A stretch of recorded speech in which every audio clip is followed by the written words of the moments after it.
Assalamualaikum warahmatullahi wabarakatuh. Halo semuanya, kembali lagi di Sobita, Sobat Mapita Talks. Bersama saya, Anggun Liza Anggraini sebagai host. Pada hari ini kita kedatangan tamu yang sangat berpengaruh di dalam lingkungan sekolah.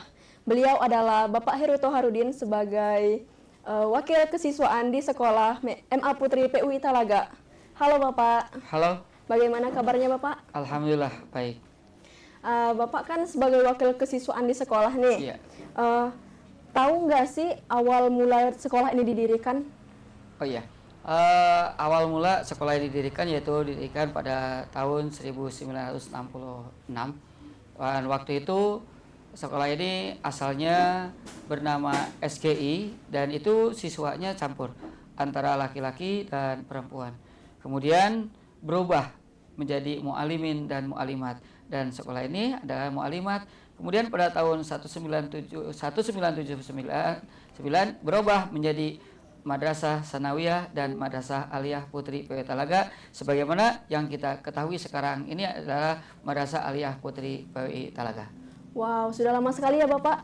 Iya. Nah, motivasi Bapak masuk ke sekolah ini apa sih? Ya, baik, motivasi saya bisa ada di sekolah ini yaitu sekitar tahun 1998 saya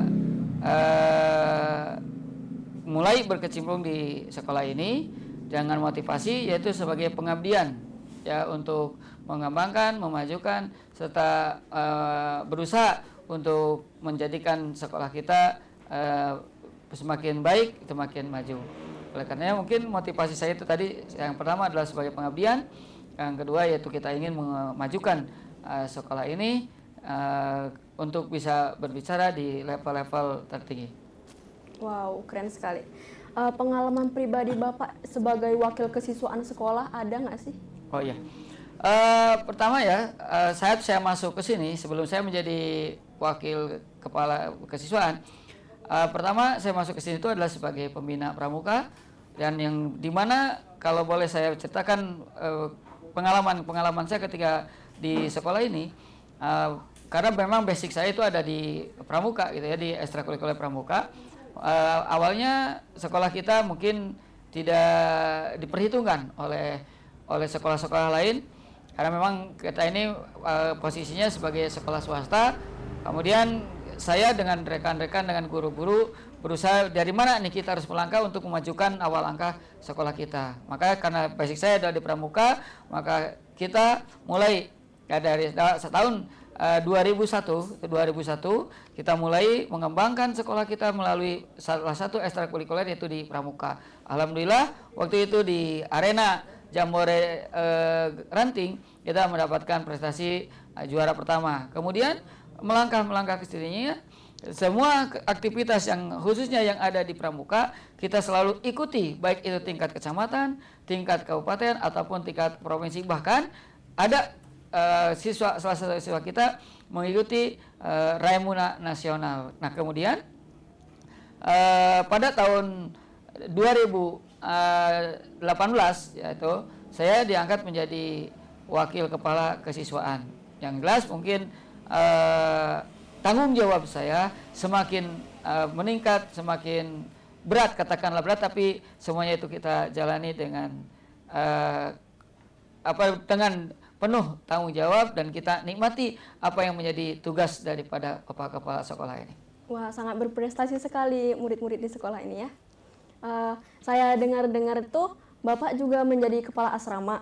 Nah, jadi kan semakin padat jadwalnya. Bagaimana sih cara Bapak mengatur jadwal yang sangat padat itu? Ya, juga dengan qadarullah ya, dengan bahwa saya juga dipercaya sebagai pengasuh asrama yang ada di Aliyah Putri PUI Talaga ini, dan perlu diketahui bahwa asrama ini khususnya untuk siswi-siswi Aliyah Putri yang berdomisili jauh dari asrama, maka mereka kita siapkan untuk menempati tempat itu supaya mereka tidak kesulitan untuk mencari tempat tinggal selama belajar di sekolah kita ini. Kemudian dan tentu ya dengan adanya tambahan tanggung jawab saya dari sekolah sebagai pengasuh asrama, jelas ya semuanya perlu perhatian, baik itu di kesiswaan, baik itu juga di asrama, jelas semuanya kita harus bisa memfasilitasi mereka. Dan kiat saya yaitu bahwa dalam mengurus sesuatu itu, dalam menghadapi kegiatan itu, maka satu tadi prinsipnya kita nikmati kegiatan itu, nikmati pekerjaan itu, dan kita perhatikan anak semampu kita, dan kita tidak memaksakan apa yang ada di luar kemampuan kita. Benar-benar. Apa yang menjadi ciri khas sekolah ini yang bisa mendatangkan anak-anak dari luar untuk masuk ke sekolah ini? Ya, baik. Ya, salah satu ciri khasnya mungkin sekolah kita ini yang pertama adalah salah satunya kebetulan siswa kita ini semuanya putri semua. Ya, putri semua, jadi satu jenis kelamin yaitu perempuan. Kemudian mungkin juga itu menjadi salah satu daya tarik bagi wali murid untuk menyekolahkan anak-anaknya ke sini.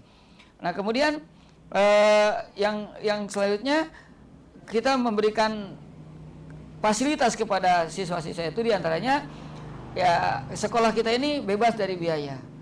Artinya siswa yang belajar di sekolah kita, orang tua yang menitipkan anak-anaknya di sekolah kita ini tidak dibebani dengan biaya berbagai macam. Tapi meskipun mungkin sekolah kita oleh orang lain dianggap murah, pikiran orang lain mungkin merasa bahwa sekolah kita, wah ini murah banget, apa sih prestasinya? Nah, tapi kita kan meskipun sekolah kita murah, tidak berbiaya, tapi kami bertekad ingin membuat anak-anak kita untuk berprestasi, ya, di mana baik itu tingkat kecamatan, kabupaten, provinsi, bahkan nasional dan internasional. Dan alhamdulillah, ya, meskipun siswa-siswanya tadi tidak berbayar, tapi di antara siswa kita ada yang mempunyai prestasi tingkat internasional. Masya Allah sekali. Kan tadi ada yang berprestasi di tingkat internasional tuh. Itu melalui apa sih bisa sampai begitu? Ya, alhamdulillah anak yang berprestasi di tingkat internasional itu yaitu di dalam penulisan karya ilmiah, ya, yang diadakan oleh BRIN.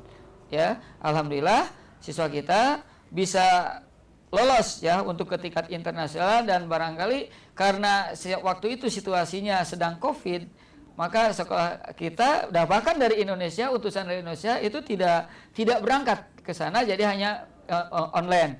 Nah, kemudian yang kedua juga sama, anak juga di tahun 2022 bahwa ada siswa lagi untuk lolos lagi ke tingkat internasional, dan seleksi internasional itu waktu itu ada 6 peserta seluruh Indonesia yang untuk tingkat internasional. Sama juga itu di pembuatan makalah atau karya ilmiah. Karya ilmiah, berhubungan dengan karya ilmiah itu termasuk bimbel atau bukan? Ya, kita bedakan bahwa ada di sekolah kita ini ada yang namanya bimbel untuk bimbingan siswa-siswa untuk meneruskan sekolah ke jenjang yang lebih tinggi atau untuk kuliah, tapi ada juga bimbingan untuk pembuatan karya ilmiah. Jadi ada anak-anak itu yang dibimbing untuk membuat karya ilmiah, ya ada juga anak-anak siswa-siswa yang dibimbing untuk meneruskan sekolah atau kuliah ke perguruan tinggi. Berarti di sekolah ini ada bimbel juga ya Bapak? Oh iya, di sekolah kita berikan kesempatan kepada anak-anak yang mau meneruskan belajar ke perguruan tinggi negeri, yaitu maka kita siapkan anak-anak, kita bimbing untuk apa? Untuk mempersiapkan diri anak-anak itu mencapai ya apa yang mereka cita-citakan.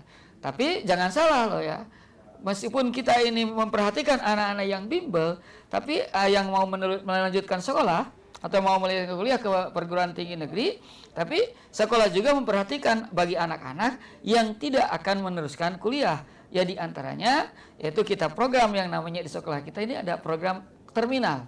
Kenapa disebut terminal? Karena di situ di anak dibimbing secara khusus. Ada mungkin tadi yang mau kuliah kita bimbing untuk di bimbel, yang kita datangkan pemateri-pematerinya dari perguruan tinggi yang ada di antara dari ITB, UPI, UIN dan lain sebagainya. Kemudian bagi anak yang tidak akan meneruskan sekolah, mungkin kita siapkan yaitu di tata boga, tata busana, dan barangkali ada yang anak yang mau kerja di kantoran, kita siapkan di teknik komputer.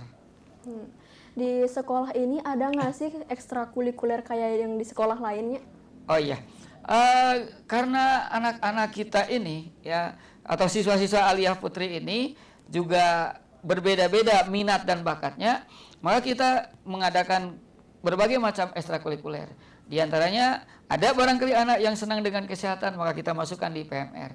Ada anak-anak yang barangkali nanti punya cita-cita untuk menjadi polisi, kita siapkan di PKS. Ada juga barangkali anak-anak yang ingin juga sama ahlinya di baris-baris, kita sediakan paskibra dan juga pramuka. Tapi ada juga anak-anak yang senang dengan pramuka, dengan olahraga, kita siapkan. Kita ekstrakurikuler pramuka. Ada juga yang untuk anak yang senang menulis, senang dengan wartawan, pekerjaan wartawan, maka kita siapkan itu ekstrakurikuler di jurnalis, termasuk juga di dalamnya karena sekolah kita adalah sekolah berbasis agama, kita siapkan untuk anak-anak yang senang, yang ingin menjadi seorang tahfidz, kita siapkan juga ekstrakurikuler di tahfidz.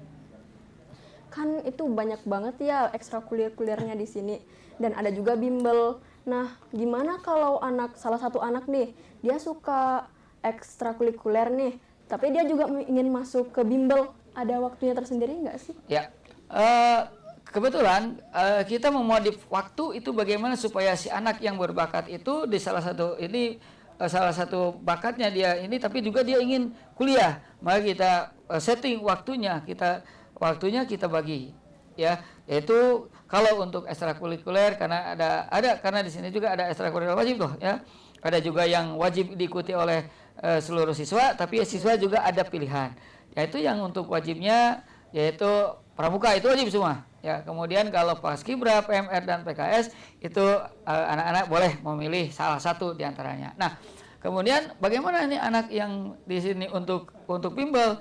Ya, kita bimbelnya waktunya kita sediakan, yaitu untuk bimbingannya itu juga di luar jam itu. Jadi semuanya insya Allah tidak ada waktu yang kegiatan yang diikuti oleh siswa untuk berbarengan, gitu ya. Untuk fasilitas di sekolah berarti mesti banyak kan?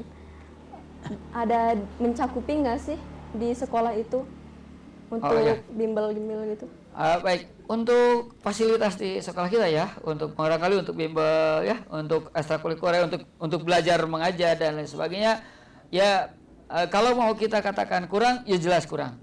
Kalau mereka cukup, ya kita cukup, tinggal dari mana kita menggunakannya. Tapi ya untuk fasilitas bimbel, alhamdulillah kita tadi saya katakan bahwa kita kerjasama dengan alumni dari ITB. Nah, ini untuk bimbel, ya, untuk sarana bimbel, termasuk tadi bimbingan anak-anak.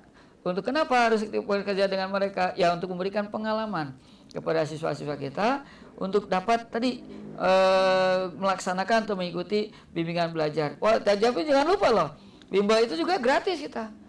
Tidak diminta biaya seperti barangkali sekolah lain. Kalau sekolah lain mungkin diminta biaya lah, apa dan lain sebagainya. Tapi semua yang ada di Aliyah Putri itu kegiatan-kegiatan itu ya semua kita tidak pungut biaya di anak-anak dan sebagainya. Makanya fasilitas yang ada kita menggunakan fasilitas yang ada ditambah dengan terus didukung oleh Bapak penyelenggara untuk tentang fasilitas-fasilitas yang ada di sekolah kita. Oke. Untuk anak yang mengikuti bimbel, udah ada nggak sih yang lulus di perguruan tinggi? Ya, alhamdulillah ya, berkat bimbingan dari alumni-alumni, termasuk dari alumni Aliyah Putrinya, termasuk juga dari rekan-rekan yang dari perguruan perguruan tinggi, alhamdulillah, bahkan sampai sekarang sudah ada yang dari alumni itu juga ada yang sudah lulus di S2. Kemudian ada juga yang sekarang salah seorang siswa dari kita sedang di program doktor ya di S3 di UIN. Nah, itu barangkali prestasi anak-anak yang kita yang dibimbing oleh guru-guru dan para pembimbing yang ada di Aliyah Putri PWI Talaga. Terima kasih Bapak atas waktu dan informasinya. Semoga bermanfaat bagi sobita semua. Demikian yang dapat saya sampaikan beserta Bapak Hairul Toharudin. Mohon pamit undur diri. Wassalamualaikum warahmatullahi wabarakatuh. Waalaikumsalam.